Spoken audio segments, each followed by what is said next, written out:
శ్రీరామం శ్రీరామం జగమంతా రామమయం, మనసంతా రామజపం.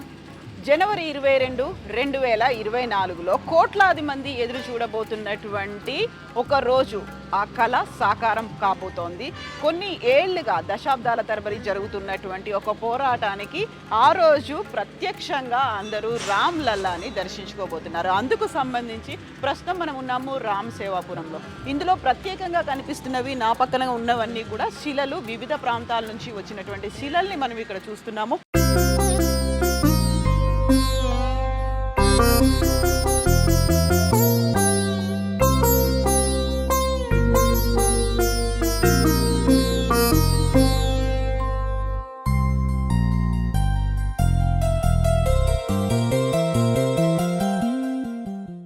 ఇక్కడ కనిపిస్తుంది నేపాల్ నుంచి వచ్చినటువంటి శిల.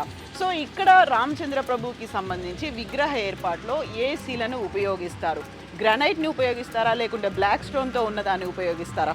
ఇక్కడ నేపాల్ నుంచి వచ్చింది అంటే అక్కడ సీతామయ్య జన్మించినటువంటి స్థలం కాబట్టి అక్కడి నుంచి కూడా రాముల వారి విగ్రహాన్ని తయారు చేయడానికి ఈ శిల ఏమైనా ఉపయోగపడుతుందేమో అని పంపించారు. ఆ శిలని మనం ఇక్కడ చూస్తున్నాము. ఇక్కడ ఉన్నటువంటి శిలలు అన్నీ కూడా ప్రత్యేకంగా రాముడిని తయారు చేయించడానికి ఉపయోగపడేలా అక్కడి నుంచి వచ్చినటువంటి శిలలు. ఇక మనకి నేపాల్ నుంచి వచ్చిన శిలతో పాటుగా రాజస్థాన్ నుంచి వచ్చినటువంటి శిలను కూడా మనం చూస్తున్నాము.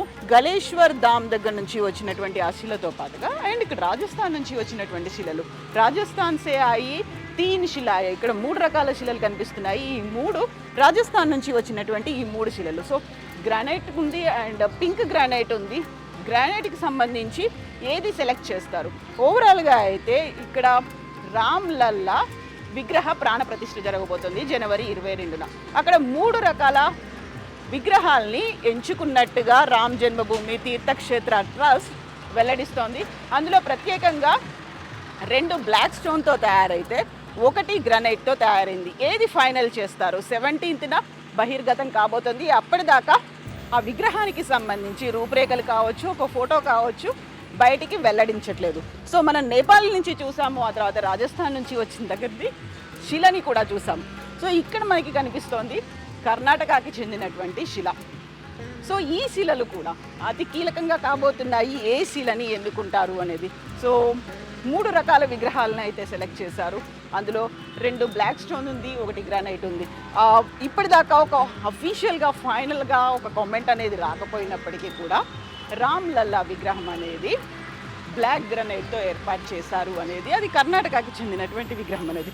సో ఓవరాల్గా అయితే ఇక్కడ ఉన్నటువంటి ఈ శిలలన్నీ కూడా కర్ణాటక సే అయి 3 శ్యామ్ శిలాయ, అంటే కర్ణాటక నుంచి వచ్చినటువంటి 3 నల్ల రాతి శిలల్ని మనం చూస్తున్నాం.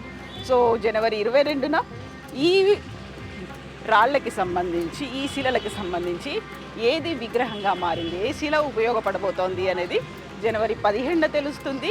ఆ శిలతో తయారైనటువంటి రామ్ లల్లాకి సరయూ నదీ జలాలతో అభిషేకం చేసిన తర్వాత జనవరి 22న ప్రాణప్రతిష్ఠ జరగబోతోంది. శ్రీరామం శ్రీరామం